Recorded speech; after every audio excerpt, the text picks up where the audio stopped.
Brett McKay here, and welcome to another edition of the Art of Manliness podcast. When people think about survival and preparedness, they tend to think of dealing with an end-of-the-world kind of scenario.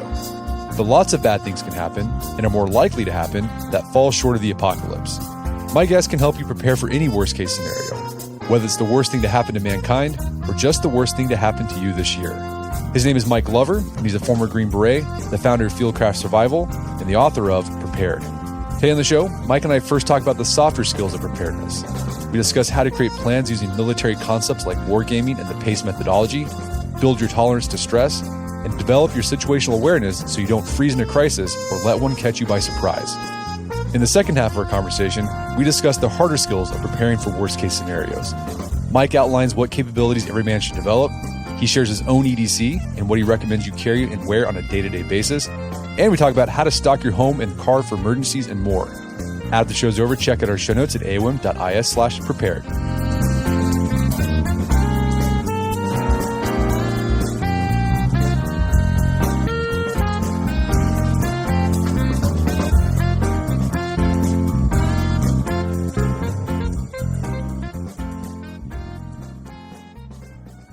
All right, Mike Glover, welcome to the show.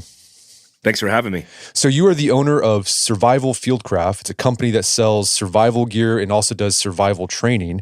Tell us about your background. How did you end up doing what you're doing today? Yeah, so I started Fieldcraft Survival in 2015 when I was a contractor for the Central Intelligence Agency. I was overseas and had a long run in the military. And as a contractor, it kept me basically outside the country. And realizing for the first time after a long time, 2 decades of just being overseas and deployed and kind of just working for the government, I kind of wanted to do something for myself. And I grew up in an entrepreneurship family and felt like I had the right skill sets, at least as a baseline, to start a business. So yeah, I started Fieldcraft Survival in a shipping container in Pakistan. And how has your experience in the military influenced your approach to survival? Yeah, it's a good question. I did a lot of different things. And, my background in the military, I was a Green Beret. And most people who understand what that job is, they associate the operational side or the execution side of what that job does, direct action missions, hostage rescue. But really, that was one component of a very complex job. And a lot of the things that benefited me and had to do with, I would say, like the soft skills of what we did, the not so cool stuff. That included planning. Planning was really important for me to lay out detailed contingency-based plans and being not afraid to adapt on the fly in real time as things happen. So it sounds like you spend a lot of time doing like the soft, sort of the mental side of survival, not just the tactical gear skill-based stuff. That stuff's important, but that soft skill, those are probably more important. Yeah, 100%. I think a lot of people, because the other stuff, it markets well. It's always a cool hashtag, the tactical environment. But certainly that's a technical capability versus the foundation of resilience, the foundation of survival, which is your ability to, get through difficult circumstances by adapting through adversity. And those things come with time, but they also come with training and experience. And so my focus did not want to be on, I think, the statistical improbability of, the everyday carry pistol. Instead, I wanted to focus on what I think foundationally is the most important aspect of survival, which is mindset and resilience. And as you build that baseline, the technical skills will come. So yeah, exactly. That's where I wanted to be focused, which is like the full spectrum of preparedness instead of one technical skill set. So you got a new book out called Prepared, a manual for surviving worst case scenarios, in which you present some of the big ideas from your survival training. And you start off the book defining what you mean by catastrophe. Because I think when most people think about prepping, they think in probably like grid down disaster or an end of the world type of event. But your idea of disaster, catastrophe encompasses more than that. So what's a catastrophe for you? Yeah, that's what most people think, right? They think worst case scenario is the zombie apocalypse. And there's plenty of Hollywood evidence to back that. But the reality is the catastrophe in your life could just be a bad day. It's basically how we react and respond to stress. And that stress comes in different volumes. It could be low volume or low grade, or high grade and high intensity. That includes typically a short duration of time and a heavy volume of intensity. But that doesn't have to be the EMP exploding in the atmosphere, creating an electromagnetic pulse that destroys all your communication, all your electronics. It could be a vehicle accident, which is very probable in this country. I mean, 2 million people a year are injured from vehicle accidents. 40,000 Americans die every single year in motor vehicle accidents. So when you look at statistical probability and you look at being prepared for really your worst day, that's what we're talking about. It's everyday natural man-made disasters that happen to people all the time. So in the first half of the book, you talk about the mindset needed for surviving a catastrophe. And as we just said, this is something you like to focus on a lot when you're doing your training. So you mentioned a little bit about stress, but what happens to our minds and our bodies when we experience an unexpected event or disaster? Because you spend a lot of time getting into the science of this. Yeah, I think that's the misnomer and misrepresentation of this idea of surviving or prepping or this worst case scenario. A lot of the things that we think we are capable of under normal circumstances is not how it's going to work under difficult circumstances, because we forget the suppression of stress, right? If we look at it like a heavy weight, that heavy weight comes onto our back immediately. And if we're not prepared for it because we haven't conditioned ourselves for that stress, it overloads us. And then we start losing capacity and capability. So a lot of people understand the sympathetic nervous response, otherwise known as fight, flight, or freeze. What they don't understand is they will be in cognitive decline because the primal instinct, the primal survival mechanism, which is very ancestral, is depend on physical movements, right? This fight or flight is a mobility tactic to survive. So if it's leaning on that side of adaptation and survival, it's not going to lean on cognitive processes. But we live in a more modern world where we need to lean on those modern processes like staying cognitive, making sound, rational decisions under stress. And so if we don't understand how that works because we haven't trained it, experienced it, even just talked about it and understood it in ourselves, then when those things come on, when we identify the symptoms, then typically it's too late because we've already hit the tipping point. And after the tipping point is just a cascade going downhill. So just understanding the basics of it allows us to operate in it. Well, in the book, you've experienced that fight or flight response firsthand when you were in the military. I think you described an attack you had. And the first time it happened, you froze. You didn't think you were going to freeze, but you did. Yeah, it's a good story. It's at my proudest moment in my military career. Luckily, it was early on. But I trained at Fort Bragg, North Carolina, called Camp McCall. It's where Green Berets train. And before I was a Green Beret, I was an infantryman. I'd been to Ranger School. I had been exposed to a lot of training, a lot of stress. And so I thought I was pretty conditioned for it. And then Camp McCall made me more conditioned for it. And what we were trained for was specifically the war in triple canopy, like patrolling in the jungle. In this case, it was pine trees in North Carolina. But what I wasn't prepared for was a 107 millimeter rocket. This 107 millimeter rocket sounds like a freight train. It is very dangerous. It has a kill radius of about 25 meters when it impacts the earth, which is massive. And when that started happening in my first attack, while I'm holding a rifle that I was trained with and trained on, there was no battle drill or reactions that I could utilize in that moment to save my life.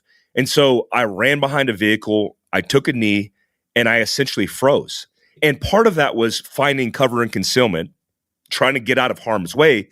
But I remember having to talk myself through the stress, realizing that I was clammed up, and then saying to myself, hey, you got this. Here's some self-affirmation. Get out of your head. You got this. Breathe. Do this. And then I got back to my feet. Now, that only was a few seconds, but it felt like a lifetime. And it was profoundly something that I didn't realize was going to be my reaction. But that's how we take on stress. We can't always identify the exact elements of stress to train or condition for. And sometimes the best we could do is adapt to what we think is going to be the worst case scenario. But even that's not always good enough. So yeah, while you didn't train for that specific stressor, you're able to take the training you did with the other stress and apply it on the fly. And I guess that's what you're saying. So like for just a civilian, they don't know the types of stress that they're going or the disaster they're going to encounter. But what you can do to become more resilient is just train under stressful situations so that you know how to handle the stress when you experience. So like what would that look like for a civilian? How do you train to prep under stress? Yeah, it's a good question. I think it's the most profound question in this whole idea of training and preparing. It's exposure. And exposure takes on various forms, because what we realize the science tells us about survival is it's just not our training and our conditioned for stress that's going to benefit us in the worst case scenario in surviving. It's actually things like triggers. Like, how do we know that a 107 millimeter rocket is going to affect me in a certain way, a sound, a noise, an event? So if you have a trigger that exists in you and you haven't conditioned yourself to stress because you're exposing yourself to stress, then you'll never know. And then in the worst case scenario, it might clam you up. And, we talk about this hyperarousal, which is this fight or flight response. But what's not often discussed is the hypoarousal on the backside of that sympathetic response, which is a shift back into parasympathetic and being extremely hyperaroused, where the playing possum, which is an autonomic response where you're playing dead and can't move, could lead to a egregiously bad outcome on the backside of that because I haven't exposed myself. So what we recommend is, one, the exposure to stress doesn't have to be training at Camp McCall or operating in the military, or combat operations. It could be your workout of the day. Because when you start to do something difficult, your mind is telling your body, essentially, you're going to die. If you continue to do this, you're going to die. So what you're doing every time you hit a wall and you push through is you're building resilience. And you're becoming more comfortable with this idea of embracing this pain and this suffering, and you're doing so in silence. And you're coming up with tools and tactics in your head to get through these difficult circumstances. So exposure is not just the most difficult thing you could do. It's taking yourself to a place that's difficult in a workout of the day, a long ruck march, a long run. When I tell guys, if your wife is into an orchestra or a symphony or a ballet and you don't like that, well, there's a reason you don't like it. So have you ever thought about actually going? And if you do go and you work through that difficult thing, like, oh, I don't like this, and then you realize, oh, it's not that bad, what you're doing is building resilience because you're adapting through adversity. And that's the single cell organism all the way to the most advanced species of primate, which is us. We all need to be exposed to those stressors because that makes us better at operating under stress. And another thing you do is, like, if there's survival skills you want to practice them in uncomfortable situations. So instead of trying to start a fire during the day when you can see, try to start it at night. Maybe make things wet. Like, just do things that it gets you frustrated, and that'll help you work through that stuff. Yeah, that's a good point. What we realized in training, especially technical training, you could practice and do all the technical skill sets, but most people do those under optimal conditions. So when you add stress, the benefit of adding stress, which we call culmination, when you add that stress, you start seeing your technical skill sets degrade. And that actually is a good way to identify your weakness and your technical skill sets. And then when you identify those weaknesses, you go back and hone them and then re-practice them, but only when you validated them in stress. So like you said, like tourniquet application. Yeah, it's real easy to apply a tourniquet to a leg as you loop it around your ankle while you're standing. Except if you're applying a tourniquet to your leg, you have likely a high fracture and the most painful experience of your life. You might even be in your seatbelt upside down in your vehicle in a ditch late at night. So you need to practice that as much as possible to get as close as you can to stress. All right, so that's resilience in the mindset. So just learn how to be comfortable with stress and then learn how to overcome it. You mentioned one of the things you learned as a Green Beret was the importance of planning and being prepared. What does this look like for getting ready for a catastrophe or disaster for a civilian? Yeah, what we tell people is the common sense approach here is, you can't take a 5-paragraph operations order format and apply it to most civilians. That military translation just does not translate. I mean, that was years of training and application in a military career over 2 decades for me to get a sense of it. What I tell civilians is planning starts with course of action development. And course of action development starts with a conversation with the ones you love or the ones that you want to be integrated into your survival plan. So take fire disaster, for example. Fires across this country kill a lot of Americans. And it's very unfortunate, very preventable instances most often. So how many people go out and train on a range or carry the tourniquet or first aid kit in their vehicle, but they don't have a fire plan for their family? So what we say is it starts with the conversation and identifying the weakness by asking the conversation and what we call wargaming. That's a very military procedure. But wargaming is essentially playing the devil's advocate as you're communicating through the intent. So if the objective is, we need a fire plan, you would say to your spouse, hey, honey, what would happen if we have the kids in their bedrooms and we need to get down to the first floor because the upstairs bathroom is on fire? Well, oh yeah, we would grab them and then move to the front floor. But yeah, what if the fire moved down the wall and is now blocking the front door? Oh, well, maybe we'll go out the back door. Well, what if the front and back door? Oh, what if it's at the base of the stairs? How do we get off the second floor down to the ground? Oh my gosh, I've never thought about that. So in that deficiency, you just identified, well, you got contingencies because not all fires are the same. They grow, they expand, they evolve. And now you go, well, how do we get down from the second floor safely with our children? Do we have a rope ladder? Do we have an escape plan? Have we rehearsed it? Have we done the technical training? Have we educated our family on how this is going to work? It simply starts with identifying deficiency and vulnerability, making a list of those vulnerabilities, and then looking to make those vulnerabilities now your assets and reduce your liabilities. This all starts with basic conversation. We do this in what's called an isolation facility, and sometimes for weeks we're doing this course of action development, refining the plan. I would say this could happen at your, dining room table with your family, which simple conversation. Besides a fire escape plan, what's another plan that a regular family could have in place? A bug out plan is insanely important. 3 years ago when I started talking about bug out plans, because bug out plans are something that we plan for in war zones, but often we planned in international travel. Well, this last 2-3 years has shown us through both the pandemic and natural disasters, including wildfires and floods, that bugging out or having a plan to displace from a bad situation to a better is very important. So right now, I would tell people, if a law enforcement officer came and knocked on your door and said, you have 10 minutes, you need to get your stuff and you need to get out of here as soon as possible, is the tank of gas full in your vehicle? You could have a $100,000 Raptor that's really capable off-road, but if you have a tenth a tank of gas, then you got a couple miles of capability. Do you have gear that's pre-packed to be able to displace in the worst case scenario? Is that gear redistributed through your vehicle and your home so you have the concentration of increasing capability through the capacity, which is the space that you have?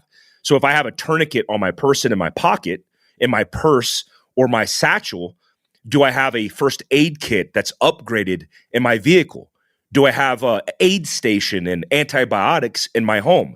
So a bug out plan is a good place to start in thinking about, well, honey, there's a huge wildfire threat because you live in California. If you live in, the panhandle of Florida, there's a huge hurricane threat. A lot of the people who perish in worst case scenarios, especially natural disasters, didn't do basic planning, and they did like everybody else. They bought bread and water, 6 hours before the storm. That's not when we should be getting prepared. In the military, there's this idea of PACE planning. What is that, and how can civilians apply it? Yeah, PACE plan is a very easy way to apply contingencies or the backup for the backup. Basic redundancy in your planning scheme. A lot of people, a lot of institutions plan for everything to go right. What we do in special operations, because we know Murphy's Law, is we plan for everything to go wrong. And what that means is, let's say it's communication. That's a really basic one. Communication is your lifeline, especially in a modern society like America, where picking up that phone and getting a call out to help, even if you're going to be your own first responder, is imperative for sustained survivability. Because if you have the fracture in your leg and you treat that, well, you need upgraded care, and having that lifeline in your phone is important. So in a PACE plan, which is the acronym, which stands for primary, alternate, contingency, and emergency, I would add a combo PACE plan. So primary is going to be common sense. It's going to be GSM or CDMA. It's going to be my basic cell phone. But what happens if you're in the backcountry? You likely are using offline maps. You don't have reception. If you don't have a booster because you're on foot, then that might not be your primary. Well, your alternate could be SAT or Iridium. It could be satellite communication. As long as you have a view of the sky, you're sound and you're good. But what if you're in triple canopy? What if you're in the forest and not in the open desert? Well, then your contingency might be RF or HF-based radio communication. It might be a ham radio. It might be GMRS. It might basically be a walkie-talkie. And then my emergency would be, I have no ability to get communications out. I am resorting back to time and place, basic communication. And all of these factors include training, include service and support, where I'm checking the communication and checking and coordinating with people. If your emergency plan is time and place and you haven't communicated that to your spouse who doesn't know where to go or the time and place, then it's not part of your PACE plan. But if I'm going through my PACE plan, I write it out and I check all my equipment, and then I go to my spouse and say, honey, if I'm not back by 12 o'clock noon, I want you to go to the trailhead at 1. If I'm not there by 1, I want you to call the authorities, because likely something is wrong if you can't ping me on my sat phone. And that's basic redundancy that could benefit you in every facet of your life and preparedness and everything else you do, because it's better to have a backup plan than not. All right, so we talked about resilience. We talked about planning. Another thing you talk about when it comes to mindset, the soft skills, is situational awareness. What is situational awareness and how do you develop it? Yeah, the simple answer there is paying attention. And the problem is, situational awareness for me 20 years ago was just staying focused in the environment. And most of the time, when you translated that from military or to civilian life, we were good. We just paid attention because that's all we had to do. Now, with the introduction of technology, the integration and saturation of technology, most people aren't paying attention. So more kids, more teenagers are killed in vehicle accidents than ever in history because they're on their cell phones while they're driving, and more accidents are frequent. So when we talk about situational awareness, we're just saying deliberately pay attention to your environment when it is appropriate, because you need your attention. You need that heads up display to navigate the situation. As a rule of thumb, for example, driving with your family, you shouldn't be on your cell phone. Make it a habit to take your cell phone, put it down, get your hands at the 10 and 2, and keep your focus on driving versus trying to multitask while you're trying to drive with your family. That will increase the probability that you'll survive. We also mean paying attention in environments where a lot of people who, if I said, whenever time I go into a restaurant or an unknown environment, I scan from left to right and look at anomalies or spikes in the pattern, people would go, oh, you're paranoid. And I would go, no, I'm just paying attention. Now, these are things that I have to communicate out loud, or that shut me down from being able to operate normally in society. These are just methods of focus where I'll intentionally scan from left to right. I will look at anomalies. I'm not looking at hands and demeanor on every single human being. I'm just looking for things that stand out in the pattern. So most of us, because we're very complacent in our environments and we're not paying attention, when we hear spikes, when we see them, when we observe them, we begin to get very curious. We pick up our cell phone. We want to record it. What I tell you is, if you see an anomaly, there needs to be an appropriate action that needs to take place. So if you have a domestic dispute in a restaurant and that is elevating or increasing, then it's not going to be just observation and me saying to myself, hey, check this out. Look at this crazy stuff that's happening. It's going to be, honey, let's go to a different restaurant. Or can we ask the host, can we be seated somewhere else away from this? Because if you look at worst case scenarios, something that's universal about survival and the people that survive is displacing off the X or where the bad stuff is happening, getting further away with distance, time, and as many obstacles as you could put between you and that circumstance. And that comes with observation first and foremost, but the tactics to bear. So we're not just identifying, we're not just observing, but we're coming up with solutions to react and respond. Lastly on that, most of us default to denial. A good case in point is if you're comfortable and you're sitting upstairs with your wife and you're watching TV and you hear a noise downstairs, what's our immediate default? We write it off. We go, oh, that's the dog. And your wife's like, honey, we don't have a dog. And you're like, oh, well, it must be something that fell off the shelf. Except things just don't magically fall off the shelf. There's a cause and effect. Something happened. So make it a habit to say, oh, I just heard a noise.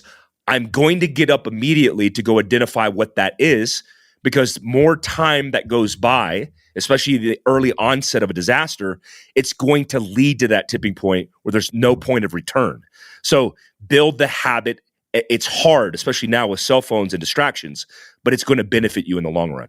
Okay, so situational awareness, when you're in your car, pay attention in your car. Obviously, you need to do that. But then also when you're out and about, pay attention to what's normal in your environment and then what are anomalies. And this can be tricky. You have to pay attention because it could differ from place to place. I think you talked about in your book when you were, I think, over in Iraq or Afghanistan, over there in the Middle East.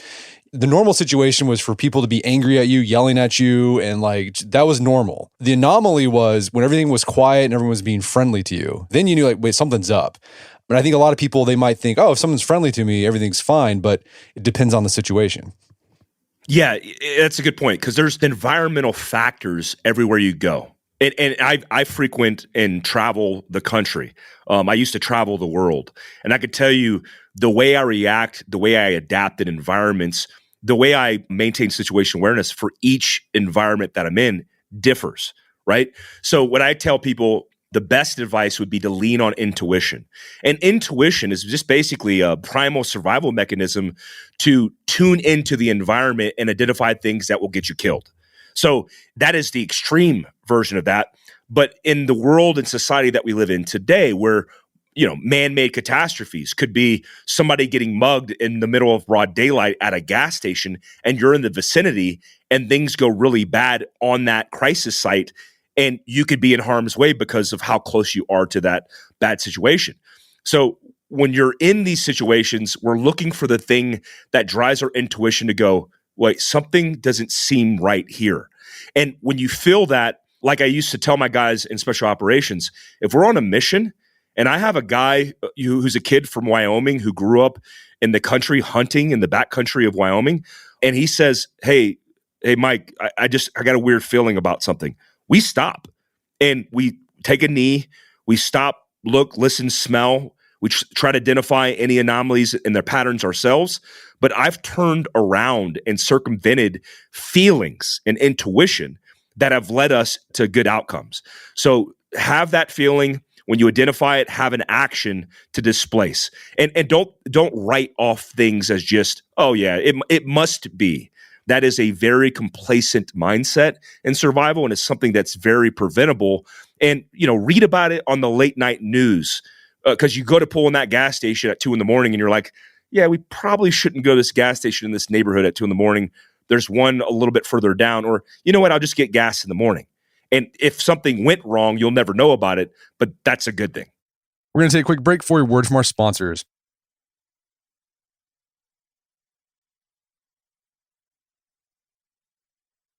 And now back to the show. Okay, yeah, so situational awareness, if you notice something, then get off the X.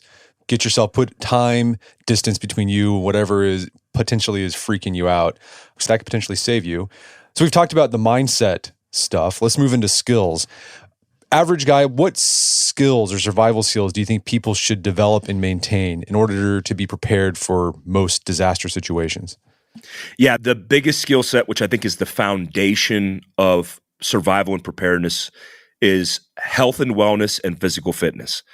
I get guys who show up to my, gunfighter pistol course, which is basically just self-defense pistol. And it's one nuance of many technical skills that are required, but in statistical probabilities, the less probable. When you take a tourniquet application class, that's a lot more probable, but likely not going to show up for that. Now, the guys who show up, a lot of Americans, over 60% of Americans are considered obese or overweight. And when you look at that and you got the guy with $5,000 worth of gear and calisthenics are free, we communicate that, hey guys, the first step in preparedness here is you showing up as a foundation. I'm not doing a block of instruction on how to do calisthenics. You need to show up fit because that needs to be the foundation. And we have the conversation because a lot of men don't want to have that conversation. But when I see men that are overweight, I look at them and go, all right, what can we do to get you in better shape? That's the foundation. Health and wellness, which seemingly in a men's universe, especially entrepreneurs, is a weakness, right? If you get 4 hours of sleep, then you're grinding and that's adapting and that's success. It's not. Getting 7 to 10 hours of sleep a night and taking care of your physical person is the way that you overcome and succeed. So if you don't have those things, if you don't get good sleep, if you don't have good habits built into your routine, including getting physically fit and eating right, you're not going to be prepared to do the technical training to become more technically proficient. So, you could shoot, move, communicate, but if you can't pick up your spouse and put her on your back and run a couple miles, because that might be the natural disaster response of getting away from the wildfire that we saw in Paradise, California, then you're not going to survive. So it starts with health and wellness and physical fitness as a start point. Okay, and beyond that, what are some of the more hard skills people should develop? Well, I always consider security as a primary factor. This country is very unique in the fact that we have an American society that has many guns, and the bad guys have guns. And, I tell people the statistical probability of you using your EDC pistol is very minimized. But the actual statistics of you using that to defend somebody else's life, including your family or people in your environment, are higher because we're not talking about you being a victim. We're talking about somebody else potentially being a victim. And you need to be a responsible citizen and Samaritan. So I would weigh security as the primary skill set always. So that's going to be self-defense, the protocol. But we don't just teach the technical aspects of drawing the pistol to save the day. We teach people about the psychology of making the decision to have to use deadly force because it's a serious decision. That's important. Other skill sets include survival. So do you have the right equipment? Are you trained on the right protocol? Can you start the fire when you fall in the river on your epic, man trip to Alaska? Well, fire starting in the backcountry is going to be a primary skill set. I tell people first aid falls in line with survival. Because if you're like me and you do backcountry hunting and you want to live this rugged life and you want to be in the backcountry off grid away from people, getting balanced, and you don't have the equipment because you are going to be your first response, then that's a bad setup. You're setting yourself up for failure. So learning to apply a tourniquet, learning how to stop the bleed with the right equipment. Those are basic hard skills that everybody needs to learn, which is security, first aid, and survival as a start point. And the first aid, that can apply in an urban environment too. And just in your day-to-day life, you might encounter someone who has a heart attack, right? Do you know what to do when a loved one has a heart attack? Or if you get in that car wreck and there's some sort of bleeding, would you know what to do to stop the bleeding? Yes. We teach at Fieldcraft Survival, we teach basic CPR, how to utilize an AED. More people are dying from cardiovascular events than ever in the history of this country, most of it because of bad health and heart disease just being the number one killer of Americans. But if you don't know how to use an AED and re-kick and start somebody's heart during a cardiovascular event, they're in a point of no return. They're circling the drain, and it's basic skill sets that take minutes and sometimes, in some occasions, hours to learn. And you could sustain that training, but also you could include your family, and it makes you more capable as a family unit too, which is very important. Well, yeah, another thing with these skills, you just mentioned that you have to sustain them. Like skills, they degrade if you don't practice them. So if you took a CPR class a couple years ago, you should probably do that again. Or if you went to a pistol class a couple years ago, well, you should probably be doing more than just that. Yeah, they're perishable. They're very perishable. And what I tell people is, for example, if you take a tourniquet, if you carry a tourniquet every day, as part of your staging or load up procedures, we talk about staging because it's important to stage your equipment out, but it's more important for the inspection that you do prior before you put it on your person, put it on your physical body, because it builds confidence that you know your equipment. Well, if you pick up your tourniquet and you just unravel it and you kind of look at the components, you might even apply it to your forearm as a practice and then fold it up and put it inside your pocket. That took you less than a minute, but that rehearsal gets you in the right mindset of doing the mental modeling and practice that are going to make it easier for you to use that, especially under stress in the worst case scenario. So definitely, these are all perishable skills. We tell people, Fieldcraft survival isn't the end all be all solution in all things preparedness. Go out and get training from local firefighters, from local institutions, and do it often. That is going to make you better as an individual, and it's going to make you better, again, as a family unit. All right, let's talk about the fun stuff, and that's gear and EDC, everyday carry. What do you think are the essentials of an EDC to be prepared for any situation? So it depends on your position in life, because I would say your capacity to carry those things is important as a understanding. Like I'm a father, I have kids. And so I want to have first aid on my person to treat them, because certainly kids are at the bottom of the barrel of people who survive and who perish. They're at the bottom of the barrel because they're not developed. They don't have prefrontal cortexes that are going to rationalize and make good decisions. So we need to do that for them. So mostly I carry a fanny pack. Inside that fanny pack, I carry a 365 XL Macro, which is a 17+1 round magged gun from SIG. It's 1 inch thick, so it's very streamlined. I carry it inside of a Fieldcraft fanny pack, which I designed for like low vis data operations. But essentially, you could fit a first aid kit on the front end of that, which is a bleeding control kit. I carry a Surefire Cloud Defensive Light, either or. I usually carry a Benchmade folding pocket knife inside my pocket in my pants, more for utility than anything else. But these are things that I carry, but habits that I institute into my life no matter what. So the pistol is kind of fire and forget, where the pistol exists there, but it's behind all the things that I use in utility. So it's not exposed, and carrying it in a fanny pack allows me to not bear it on my body. And it's just a lot more comfortable to do it that way. Your capacity could be increased depending on what you're doing. A Patagonia fly fishing bag, a purse, a Merce, a European man satchel, whatever you're into, that is going to help you extend your capacity, but carry the right things. The baseline is EDC pistol, a light source, a fire source, and a first aid kit. You also talk about the importance of being dressed to be prepared for any situation. I think you gave an example from when you were in the military. You were wearing flip-flops around camp, and your guy was like, no, you shouldn't do that. And you're like, why? And it's like, well, you're going to find out why. Yeah, that's a good point. I look at EDC as not only as what you wear physically, but it's also your demeanor, it's your posture. But on the physical side, in that situation where I was wearing flip-flops, where I'm like, oh, I'm on duty and then I'm off duty. Well, technically, if you're living a preparedness lifestyle, you're always on duty. And so in that case, that capacity, my job was to protect case officers overseas. So there was no off duty. And the place that I was at was very remote.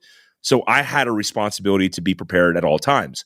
And if things went bad, which statistically in that country, they often went bad, I would not be able to effectively and efficiently operate to save people with flip-flops on.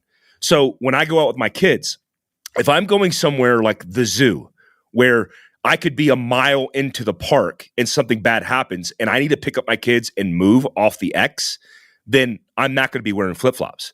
So I look at it as distance and time and my current capability. So from the hat I wear to the sunglasses I bear down to the shoes that I'm going to put on, I'm considering all of those factors.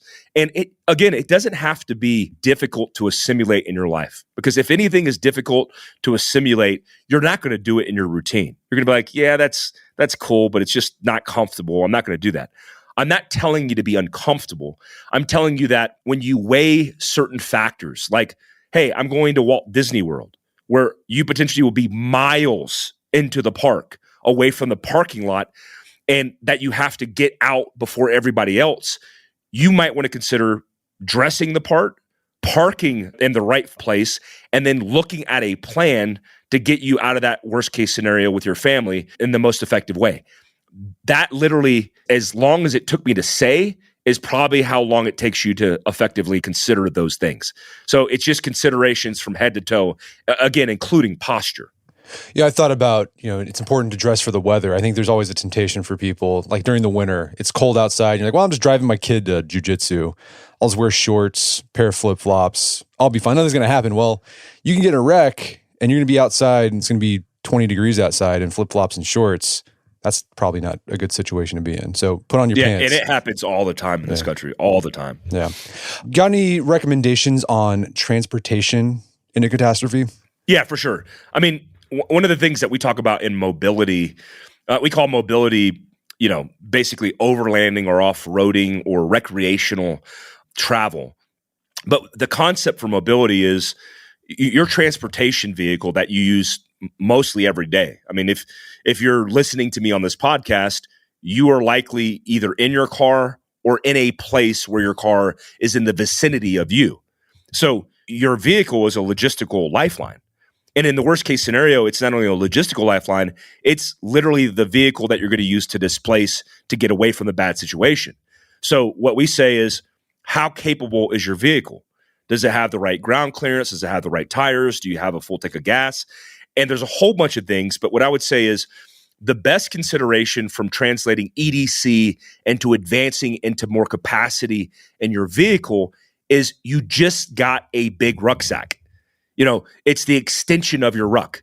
If I have my ruck on my back, well, I have a certain amount of capability because it's on my person. It's on me. But if you look at your vehicle and the empty trunk, the empty dead space you have on your floors, you have a lot of space. So why not fill that void with, like you just used in the example, how about shoes, an extra pair of shoes, extra pair of socks, and some cold weather gear? Because if you live in Montana or like I do in Utah, where you have 40-degree swings depending on the day, where it could be snowing in the morning and sunny and 75 in the afternoon, well, things could happen. And if you have that capacity filled with capability, then your vehicle becomes an extension and it actually expands your capability in survival. Do you recommend people take any sort of driving course or defensive driving courses? Absolutely. I mean, I think when you look at the statistics of people dying tragically in motor vehicle accidents, a lot of it, like one example, the number one tragic thing that happens in motor vehicle accidents is overcorrecting and then hitting a vehicle head on. So you overcorrect because you react, you come off the road, you lose traction, and then you snatch the wheel back the other direction. You catch traction, your wheels are on a line, and then you lawn dart either into trees or to oncoming traffic. That is the number one thing that kills people in motor vehicle accidents. So that is a very easy thing to learn. And Team O'Neill, a commercial rally school up in New Hampshire, which I've been to several times in the military, but it's open to civilians as well. So, my kids and my children, they're already in UTVs. They're 4 years old and they're on UTVs and they're on different kind of power wheels because they're learning traction and I'm teaching them how to drive for fun. But that recreational adaptation of going to rally school is going to help you understand traction and control, which most people don't. They get 16 years old, they get the permit, they almost fail because they back into a car. They know nothing about how to drive. So defensive driving and driving schools, period, BSR, Bondurant, Team O'Neill, very important skill sets to learn, especially at a young age. I think if you're a man and you're taking yourself, take your spouse, include it into a family trip and have them learn as well, because it's very important. Yeah, that idea of stocking your car so you're prepared for whatever situation. I mean, you talk about in the book, your car can serve as a shelter in a bug-out situation. So if you're trying to get to your bug-out location, your car can be sort of like a mobile shelter at the same time. And my dad actually experienced this. This was like 30 years ago. He was driving back from Albuquerque to Oklahoma City. He was on I-40. I think he was right outside of Groom, Texas, and there was a blizzard. And it just stopped traffic and he couldn't go anywhere, but he had his car really well stocked, blankets, everything. And he was able to ride it out until the next day when they had, the plows come through. But if he didn't have that stuff, it probably would have not worked out great for him. Yeah, the vehicle is one of the most capable things that we have at our disposal. That's part of our everyday lives. So we've talked about having plans for your home in the event of a disaster or catastrophe, having a fire plan, a bug out plan. But anything we should think about, just the physical aspect of our home that we need to gear up on so we're ready for any situation? Yeah, your homestead or your house is certainly going to be your bed down location in the worst case scenario. Most people aren't going to bug out and go to grandma's in the worst case. They're going to go home. And most people's homes aren't, a homestead on 5 acres off grid. Most people live in apartments and condominiums and suburban homes. And so what I tell people is the number one factor is most of your reliance is outsourced in institutions. So your water is connected to city plumbing. Your trash is taken by trash guys. Your security is outsourced to first responders. Your healthcare to the hospital and the insurance company. So what I would say is start insourcing as many things as you can to not rely on supply chains when they fall apart because there's a gas strike. Just these little nuanced things that happen. If they happen in a certain sequence, they could disrupt our lives entirely. We saw that during the pandemic where, people are fighting over toilet paper. Well, how about you think about capacity, even if you live in an apartment complex?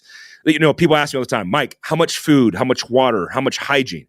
And I said, well, what's your budget? How much are you willing to invest in your resources and your sustaining survivability over the long haul? How much do you care about this idea of being prepared? Because that's really the question.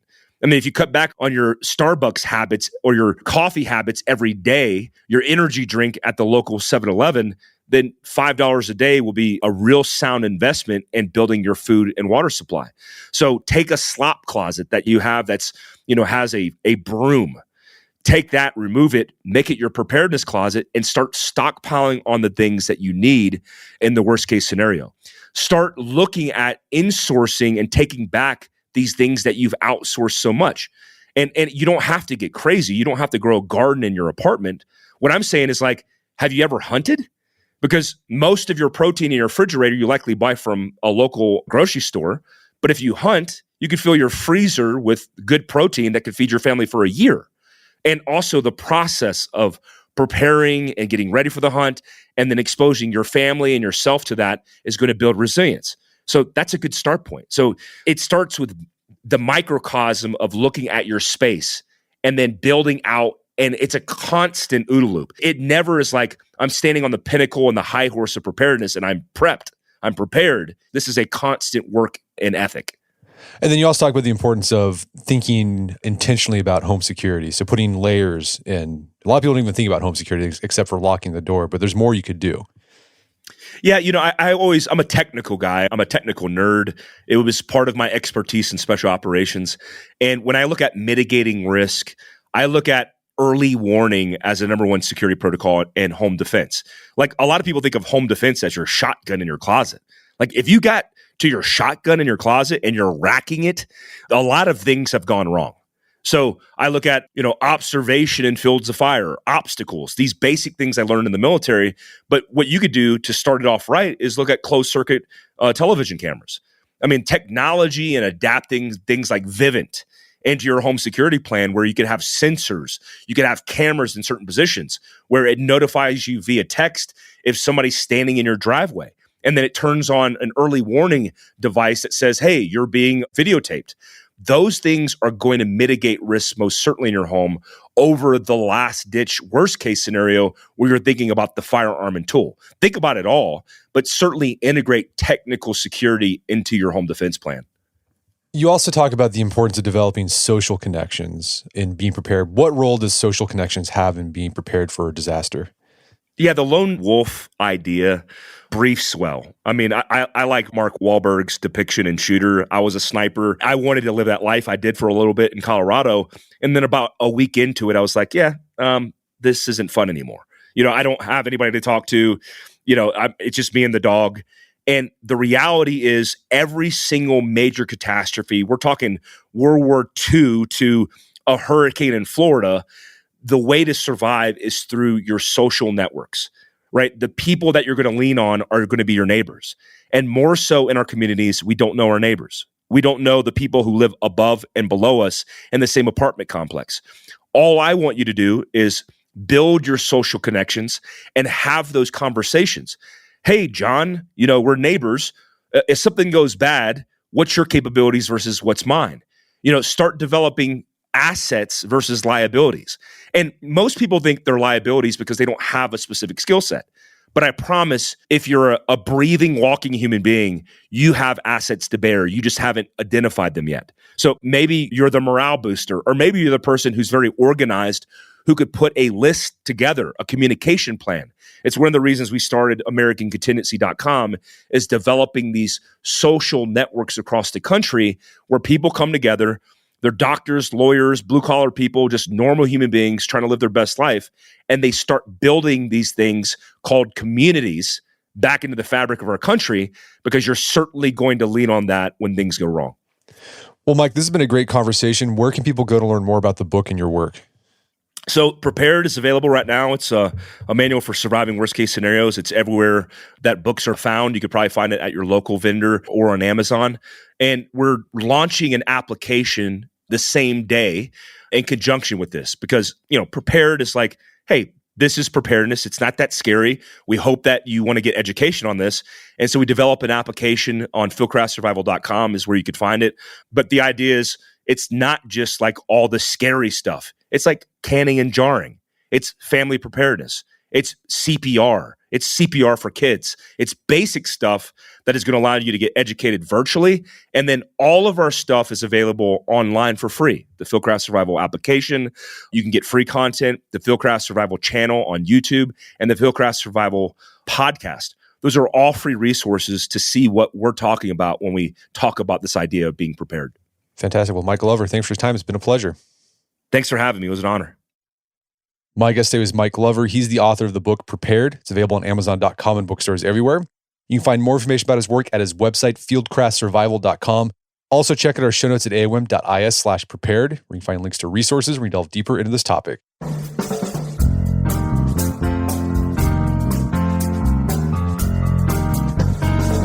Well, that wraps up another edition of the AOM podcast. Make sure to check out our website at artofmanliness.com, where you can find our podcast archives, as well as thousands of articles that we've written over the years about pretty much anything you think of. And if you'd like to enjoy ad-free episodes of the AOM podcast, you can do so on Stitcher Premium. Head over to StitcherPremium.com, sign up, use code Manliness at checkout for a free month trial. Once you're signed up, download the Stitcher app on Android or iOS, and you can start enjoying ad-free episodes of the AOM podcast. And if you haven't done so already, I'd appreciate if you take 1 minute to give us a review on Apple Podcasts or Spotify. It helps out a lot. And if you've done that already, thank you. Please consider sharing the show with a friend or family member who you think would get something out of it. As always, thank you for the continued support. Until next time, it's Brett McKay, reminding you to listen to the AOM podcast, but put what you've heard into action.